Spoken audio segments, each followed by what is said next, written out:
If you work in marketing, you better start upping your game. Because you haven't seen anything like us yet. In just 10 years from now, we'll be buying and influencing buying In ways that will confound you. We won't just watch your ads, we'll expect smart, tailored content based on our social graph. Tailored for me. And me.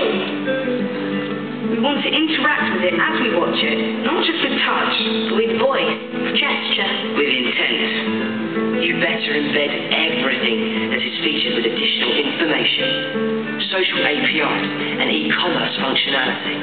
And we mean everything. Everything. The car, the skirts, the hotel, the app. Because we expect to double tap on anything to get more information. Don't worry. You'll offset the costs by on-selling any leads to those data aggregator type companies. We'll spread it through our network. And co-create with you. And when we do buy, there are normally more of us than there are of you. You can change your business in one trade as long as the deal is on. Augmented reality will be the new reality. AR apps almost function like special skills to help us navigate reality more effectively. You wait and see what the iPhone of 2021 looks like. The clue is in the name. And you better get used to paying us. Our browsing, influencing, and purchasing data. Will make some of us pretty rich. But don't overstep the mark, otherwise we'll block you. Mass blocks kill brands overnight and keep you up all night. So if you work in marketing, you better start upping your game. Because you haven't seen anything like us yet.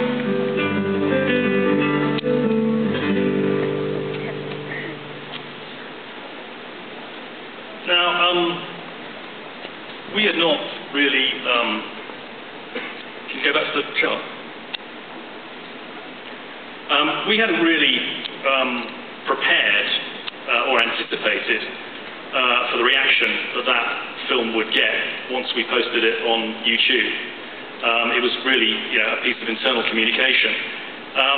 So we didn't put any social infrastructure in place to manage it. To date, it's had over 150,000 views on YouTube. It's been tweeted and blogged extensively. It was tweeted by a major UK comedian called Stephen Fry, who's quite a famous figure in the UK. And a lot of the feedback, a lot of the comments were very negative. And in fact, what had really happened with the film is that it had moved out of the marketing community into the wider consumer world, which we hadn't really intended for.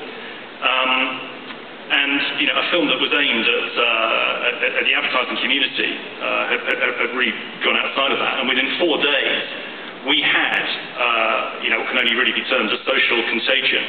And we had a person in London who posted it on YouTube. He'd been looking after it, who really made the situation worse by deleting some of the more offensive comments, which got an even worse reaction.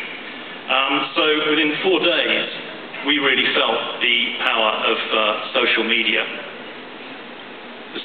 Can you put the next chart? Because I don't think this is working. We then brought in our social marketing team and did what we'd advise any client to do. And we started to feed the comments to a blog and encourage debate with people and discuss their comments with our social marketing team.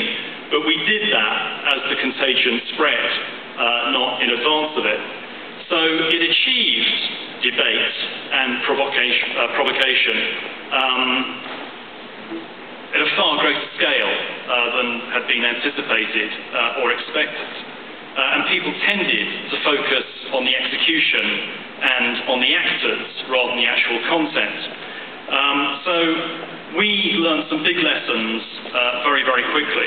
And the key learning was that we experienced firsthand the incredible power of social networks, something which we'd known about, and obviously we communicate with our clients an awful lot about, but it doesn't half change your perspective when you experience it for yourselves, when you experience it firsthand. So it started us really making us wonder, what happens when brands generate positive contagion? What is the potential ROI payback of getting social right? So in order to do that, we trawled through all of the major studies globally to produce a thought piece on the likely payback of social marketing to see how best to improve one's social life. Social gets a lot of attention from marketers today, and it's really not surprising. Today, 3 out of 4 global internet users are social media users, and the proportion of internet use devoted to social has recently overtaken email itself. So social media is an incredible force today, being more popular than email. So the question that we get asked all the time by our major clients around the world, in fact by all of our clients around the world, is how much should we invest in social media? And it's not a particularly easy question to answer, but it's what we're going to attempt to try and answer today. And I should just apologise in advance for the data-heavy nature of this presentation. I'm always very envious when these creative guys stand up and show loads of really great funky TV commercials, because I think it's an easy gig compared to being a media guy, but that's just my perspective. So first of all, let's just look at the broadest study that we have, which is this is Nielsen from 2010, and it tells us that people are spending 18% of their time on the internet and